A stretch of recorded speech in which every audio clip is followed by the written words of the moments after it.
Don't cry, honey. O, diba? May bago na naman tayong aalagaan. Okay, since kararating lang ng aming bagong alaga, need natin ipa-check up sa vet to make sure na malaman at ma-monitor ang health conditions nila. Kaya tara na at samahan niyo kami pumila. Ayan, pumila na kami guys.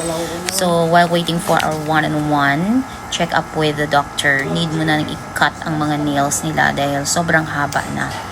And kailangan daw kasi sabi nila na huwag masyadong mahaba yung nails bago ipa-cut kasi mahihirapan sila.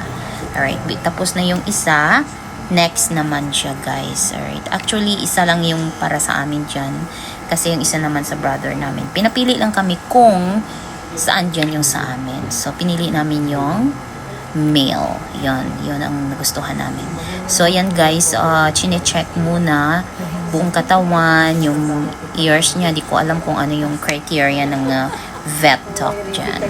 So, ayan, after i-check guys, injection na ng 6-in-1. Kasama niya dyan yung coronavirus. So, alam mo naman yung viruses dito sa atin. So, kailangan safe ang mga alaga nating mga doggy-doggy.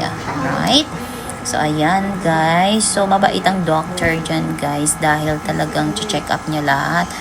Yung kanyang mga ngipin, yung mga nag-advise din siya ng kung ano yung ating gagawin sa ating mga alaga. Okay? So, after na makareceive ng vaccine, kailang i-massage para mag-absorb, and then sabi niya magkakaroon lang yan ng side effects. So medyo matamlay, walang ganang kumain, so kailangan marunong kayong mag-adjust para rin siyang tao.